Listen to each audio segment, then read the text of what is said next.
চুমকু, তার সমস্যা একটাই, সে ইংরেজিতে কথা কই বাড়ি পারে না, কিন্তু ম্যাডাম তো রেগে মেগে পুরো আগুন। চুমকু, তুমি যদি কালকে ইংরেজিতে কথা বলা না শিখতে পারো, না শিখে আসো, তাহলে কিন্তু তোমার খবর আছে। তো চুমকু তো ম্যাডামের এই কথা শুনে ভয়ে ভয়ে বাড়িতে গেল। তারপরের দিন চুমকু যখন স্কুলে আসতেছে, তখন অনেকক্ষণ আসার পরে দেখতেছে একটা ছেলে একটা মেয়েরে বলতেছে কলে, হ্যালো ডার্লিং। তখন চুমকু বলল, এই তো পাইছি রে, এটাই তো ইংরেজি। হ্যাঁ রে আল্লাহ, এত সহজ কথা আর আমি শিখতে পারি না।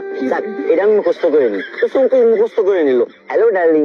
চুমকু ভাবলো রাস্তাঘাটে মনে হয় মানুষ ইংরেজি বলে সবাই, তো এবার থেকে যার ইংরেজি শুনবে সেটাই মুখস্থ করে নেবে। তো চুমকু আর একটু দূরে আগে যাওয়ার পরে পার্কের ধারে একটা মেয়ে একটা ছেলেরে বলতেছে, সেটা ননসেন্স।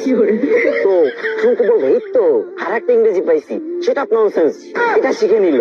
চুমকু তো মহা খুশি, ভাবতেছে মনে মনে, কি আমি দুইটা ইংরেজি শিখে গেছি, আজকে তো ম্যাডাম আমার কিছু কইতে পারবে না।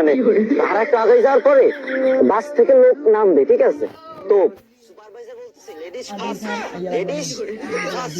তো চুমকু ভাবছে যে এই তো শিখে ফেলছি 3 নাম্বার ইংরেজি, 3 ইংরেজি শিখে ফেলছি, আমি তো পারি না ইংরেজি, 3 ইংরেজি একসাথে শিখে ফেলছি, ম্যাডাম তো ছাড়াই দেবো পুরো। তো চুমকু তো মহা ভাবসাব নিয়ে পুরো নায়ক শাকিব খানের মতো হাঁটতে হাঁটতে স্কুলে চলে গেল। স্কুলে যাবার পর যখন ম্যাডাম ক্লাসে আসলো, তখন সবাই দাঁড়ায় বললো, গুড মর্নিং ম্যাম। তখন চুমকু তো ইংরেজি শিখছে এবার। তো চুমকু কি বলবে?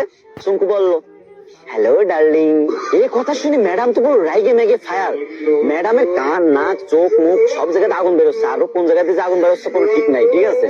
তো চুমকুরে বললো, হাউ ডেয়ার ইউ। চুমকু সেটা ননসেন্স। ম্যাডাম তো এবার পুরোই রেগে মেগে হট, বলছিস চুমকু চলো প্রিন্সিপালের কাছে, আজকে তোমার খবর আছে। এদিকে চুমকু বলতেছে, ম্যাম লেডিস ফার্স্ট। গাইস, তোমাদের হাসানোর জন্য